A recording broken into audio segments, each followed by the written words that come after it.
Presented by Ridhan Music.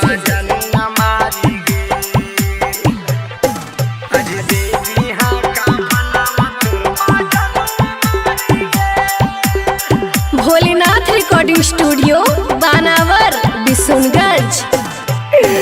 एते सुनर दिलावा से काहे कैनी खेल करे जा काहे कैनी खेल। एते सुनर दिलावा से काहे कैनी खेल सोना काहे कैनी खेल। आज दे दिहा का फनावा तोर माँ जानू हमारी गेल।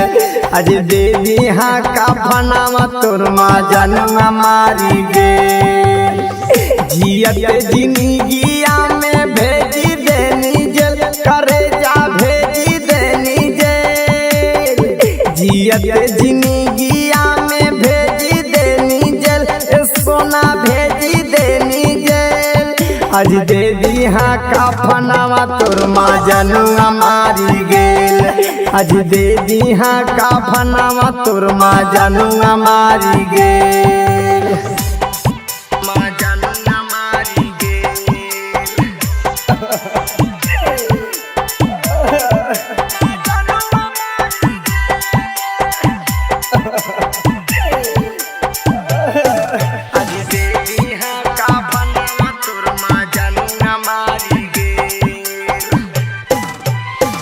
एक साथ खेला हलिया डोल पाता झिलुआ माथावा के केसिया में मारा हनी ढिलुआ। एक साथ खेला हलिया डोल पाता झिलुआ माथावा के केसिया में मारा हनी ढिलुआ। कवन डईनिया के नजर लागी गेल करे जा नजर लागी गेल। कवन डईनिया के नजर लागी गेल सोना नजर लागी गेल। आज दे दिहा का फनावा तोर माँ जानू हमारी गेल। आज दे दिहा का फनावा तोर माँ जानू हमारी गेल।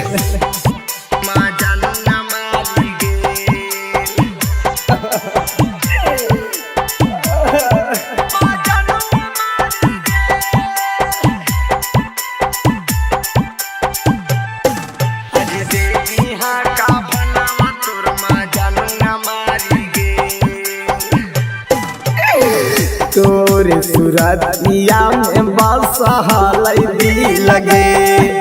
आज काहे ऐसन देखनी महाफी लगे। तोरे सुरतिया में बस हलई लगे। आज काहे ऐसन देखनी महाफी लगे। राहुल रावानी के देहिया में अगिया लागी गेल करे अगिया लागी गेल। राहुल रावानी के देहिया में अगिया लागी गेल सोना अगिया लागी गेल। आज दे दिहा का फनावा तोर माँ जानू हमारी गेल।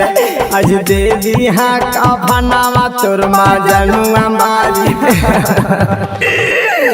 Bholenath recording studio Banawar Bishunganj.